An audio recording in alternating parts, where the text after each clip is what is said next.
അതൊക്കെ നമുക്ക് പിന്നെ തീരുമാനിക്കാം. പക്ഷേ ഇപ്പൊ അവൾ ഏറ്റവും കൂടുതൽ ആഗ്രഹിക്കുന്ന ഒരു കാര്യം അത് നടക്കണം. അവൾ ഏറ്റവും കൂടുതൽ ആരാധിക്കുന്ന ദൈവത്തെ പോലെ കാണുന്ന ശ്യാമ എന്ന ഗായികയെ അവൾ നേരിട്ട് കാണണം.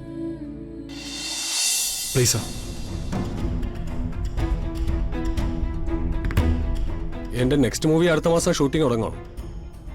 അതിലെ മെയിൻ ക്യാരക്ടേഴ്സ് ഒക്കെ ഓൾറെഡി ഫിക്സ് ചെയ്ത് കഴിഞ്ഞു. വളരെ പ്രധാനപ്പെട്ട 1-2 ക്യാരക്ടർ റോളുകൾ കൂടെ ഉണ്ട്. അതിലേതെങ്കിലും ഒന്ന് ട്രൈ ചെയ്യാം. 3-4 ദിവസം കൊണ്ട് ഈ പടത്തിന്റെ ഷൂട്ടിംഗ് അങ്ങ് തീരും. അത് കഴിഞ്ഞിട്ട് എന്നെ ഒന്നൊന്ന് കാണും. മതി സാർ. ശരി, അത് മതി സാർ. സാർ, മുടങ്ങിപ്പോയ പടത്തില് ഞാൻ ഹീറോയിൻ ആയിരുന്നു. അത് മുടക്കിയത് നിങ്ങളല്ലേ? പിന്നെ എന്താ കൂടുതൽ സംസാരിക്കല്ലോ? ശരത്തെ, എനിക്ക് ജോലിയുണ്ട്. ഇവരെ വിളിച്ചോണ്ട് പോയേ. സിജോ, സിജോ. ആ അതെ, അതൊരു 10 മിനിറ്റിൽ സെറ്റ് ആവില്ലേ?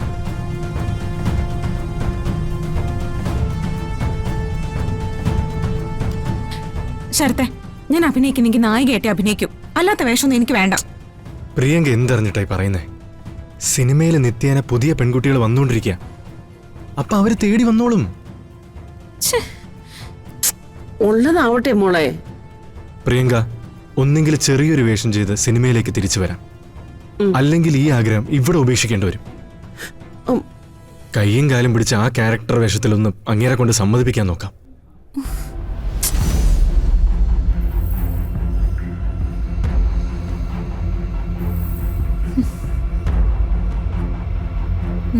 ശരി, വിട്ടുപിടിക്കാം.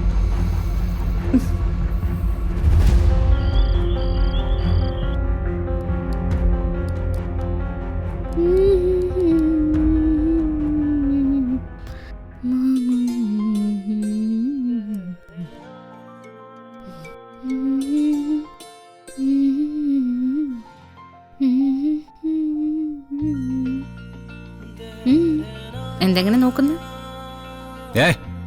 ഒന്നുമില്ല. എനിക്ക് പാട്ട് വന്ന വഴി ഏതാണെന്ന് എനിക്ക് മനസ്സിലായി. ഏത് വഴി?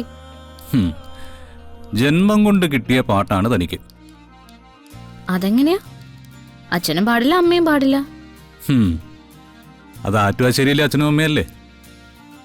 പക്ഷേ തന്റെ ശരിക്കുള്ള അച്ഛനും അമ്മയും പാട്ട് പാടുമായിരുന്നെങ്കിലോ? അവരുടെ പാരമ്പര്യമാണ് എനിക്ക് കിട്ടിയതെങ്കിലോ? ഇതെന്തിനാ ഇപ്പൊ ഇങ്ങനെയൊക്കെ സംസാരിക്കുന്നത്? എനിക്കൊന്നും ഇഷ്ടമല്ലെന്ന് അറിഞ്ഞൂടെ? പിന്നെ ഇനി അവരുടെ പാരമ്പര്യമാണ് ഞാൻ പാടുന്നെങ്കിൽ പ്രിയങ്ക പാടുന്ന എങ്ങനെയാ? അവളും എന്റെ കൂടെ മ്യൂസിക് ക്ലാസ്സിൽ വന്നിരുന്നല്ലേ, പാടിയിരുന്നല്ലേ? പ്രിയങ്കയുടെ പാട്ട് വേറെ, തന്റെ പാട്ട് വേറെ. പ്രിയങ്ക പാടുമായിരിക്കും, പക്ഷേ തന്നെ പോലെ ആത്മാവുള്ളൊരു ഗായികയാവാൻ അവളെ കൊണ്ട് പറ്റിയിട്ടില്ല. ഞാൻ ആത്മാവുള്ള ഗായികയാണോ? പിന്നെ എന്നോളം മികച്ച പാട്ടുകാരിയാണെന്ന് ശ്യാമ മാഡം പറയുന്ന ഒരാൾ ആത്മാവുള്ള ഒരു പാട്ടുകാരിയാവാതെ പിന്നെ എങ്ങനെ ശരിയാവും? പിന്നെ തനിക്കൊരു ഗുഡ് ന്യൂസ് ഉണ്ട്. എന്താ? അല്ലെങ്കിൽ വേണ്ട, അത് ഞാൻ പിന്നെ പറയാം. പറഞ്ഞു കൊതിപ്പിച്ചിട്ട് പിന്നെ പറയാതിരിക്കല്ലേ. കാര്യം എന്താ? ഒന്നുമില്ലടോ, ഇവിടെ തൊട്ടടുത്ത് എവിടെ ഒരു ക്ഷേത്രത്തിൽ ഏതോ ഒരു പാട്ടുകാരി വരുന്നുണ്ട്. നാളെയോ മറ്റന്നാളോ കൃത്യസമയം എനിക്കറിയാൻ പറ്റും. അവരവിടെ പാടുന്നുണ്ടെന്നാണ് ഞാൻ പറഞ്ഞു കേട്ടത്. ഏത് പാട്ടുകാരിയാ? അങ്ങനെ ചോദിച്ചാ ഗായിക ശ്യാമ, അങ്ങനെ എന്താണ് പറഞ്ഞു കേട്ടത്. ശ്യാമ മേഡത്തിനെ കുറിച്ചാണ് ഈ പറയുന്നത്? ഇത്ര നിസ്സാരമായിട്ട്? ഏതോ ഒരു പാട്ടുകാരി എന്നൊക്കെ പറയുന്നത് മോശമാണ് കേട്ടോ. ശ്യാമ മേഡത്തിനേക്കാളും മികച്ചൊരു പാട്ടുകാരി ഉണ്ടോ? ഇങ്ങനെ ബഹുമാനം ഇല്ലാതെ ഒന്നും സംസാരിക്കരുത്, എനിക്ക് ദേഷ്യം വരുവേ. താനാരാ? ശ്യാമ മേഡത്തിന്റെ വക്കീലോ? അതെ, ഞാൻ ശ്യാമ മേഡത്തിന്റെ വക്കീല് തന്നെയാ. ശ്യാമ മേഡത്തിന് ആരെങ്കിലും കുറ്റം പറയുന്ന കേട്ടാ ശ്യാമ മേഡത്തിന് വേണ്ടി ഞാൻ വാദിക്കും. ബഹളം വെക്കേണ്ടി വന്നാ ബഹളം വെക്കും. എന്റെ ദൈവ ഭഗവാൻ കൃഷ്ണന് വേണ്ടി എത്രമാത്രം സംസാരിക്കുന്നുവോ അത്ര തന്നെ ശ്യാമ മേഡത്തിന് വേണ്ടി ഞാൻ സംസാരിക്കും. എന്നിട്ട് പറഞ്ഞേ, ഏതമ്പലത്തിലാ എന്നാ വരുന്നേ?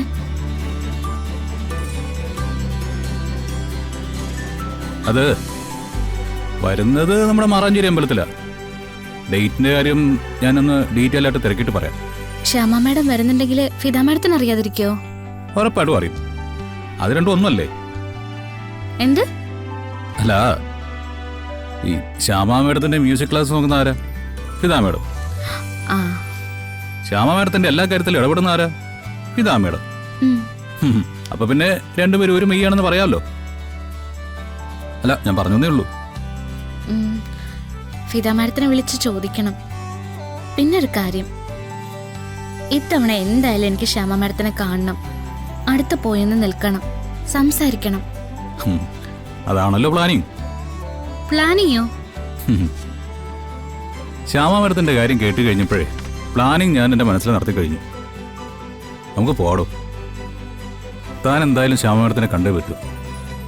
ഇത്തവണ അത് മിസ് ചെയ്യാൻ പാടില്ല, ഉറപ്പ്. എന്റെ ദൈവമേ, എനിക്ക് സന്തോഷത്തിൽ എന്താ ചെയ്യേണ്ടെന്നറിയില്ല ഇങ്ങനൊരു കാര്യം പറഞ്ഞതിന്.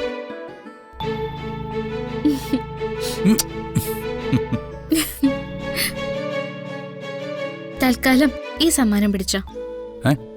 ആ, എന്നാ പിന്നെ ശ്യാമ മേഡത്തിന്റെ മൊത്തം പ്രോഗ്രാം ഞാൻ ചോദിച്ചിട്ട് വന്ന് പറയാം. അങ്ങനെ വേണ്ട. മറക്കല്ലേ, ഈ പ്രോഗ്രാമിന് എന്നെ കൂട്ടിക്കൊണ്ടു പോണേ. ശ്യാമ മാഡത്തിന്റെ അടുത്ത് നിർത്തി സംസാരിപ്പിക്കണം. വാക്കല്ലേ? എന്തായാലും സംസാരിച്ചിരിക്കും. ഞാൻ പോയി മുത്തശ്ശിയോടൊന്ന് പറയട്ടെ.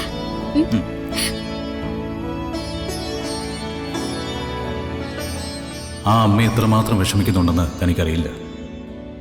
ആ സങ്കടം തനിക്ക് മനസ്സിലായാൽ ആ അമ്മയുടെ ദുഃഖം തീരും.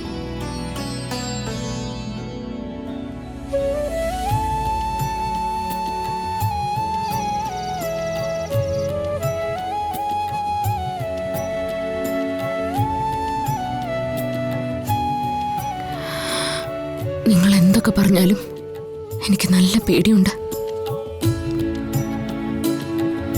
പ്രസവിച്ച അമ്മയെ കൺമുമ്പിൽ കണ്ട വെറുക്കൂന്ന് ഉറപ്പിച്ച് പറഞ്ഞവളെ എന്റെ മോള്.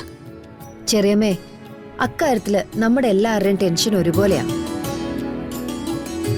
രാധിക അനുഭവിച്ച കഷ്ടപ്പാടൊക്കെ നമുക്ക് വ്യക്തമായിട്ട് അറിയാം. ആ സമയത്ത് അവളുടെ മനസ്സിൽ അങ്ങനെ ഒരു വെറുപ്പുണ്ടായിരുന്നോ? അതൊക്കെ നമുക്ക് പിന്നെ തീരുമാനിക്കാം. പക്ഷേ ഇപ്പൊ അവൾ ഏറ്റവും കൂടുതൽ ആഗ്രഹിക്കുന്ന ഒരു കാര്യം അത് നടക്കണം. അവൾ ഏറ്റവും കൂടുതൽ ആരാധിക്കുന്ന, ദൈവത്തെ പോലെ കാണുന്ന ശ്യാമ എന്ന ഗായികയെ അവൾ നേരിട്ട് കാണണം. അവള് ശ്യാമയെ പോലെയാ, ശ്യാമയുടെ ശബ്ദമാന്നൊക്കെ പലരും പറഞ്ഞ് അവൾ കേട്ടിട്ടുണ്ട്. പക്ഷെ ശ്യാമയുടെ രൂപം അവള് നേരിട്ട് കാണുമ്പോൾ എന്തായാലും അവളുടെ മനസ്സിൽ എന്തോ ഒന്ന് കൊളുത്തി വലിക്കും. ശരിയാ ചെറിയമ്മേ, അമ്മയും മകളെന്ന് പറയുന്നത് ചെറിയ ബന്ധമൊന്നും അല്ലല്ലോ. നിങ്ങൾ തമ്മിൽ കാണുന്ന നിമിഷം മുതൽ രാധികയുടെ മനസ്സ് ചില ചോദ്യങ്ങളൊക്കെ ഉയർന്നു തുടങ്ങും. പിന്നെ പതുക്കെ പതുക്കെ അവൾ അതിനോട് പൊരുത്തപ്പെട്ടു തുടങ്ങും.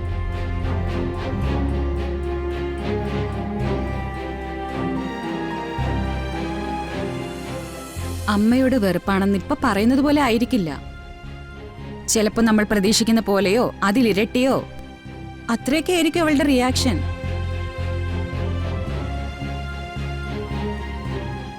ശ്യാമ ധൈര്യമായിട്ടിരിക്കെ. ആദ്യം അവൾ കാലങ്ങളായി കാത്തു സൂക്ഷിക്കുന്ന കാഴ്ച നടക്കട്ടെ.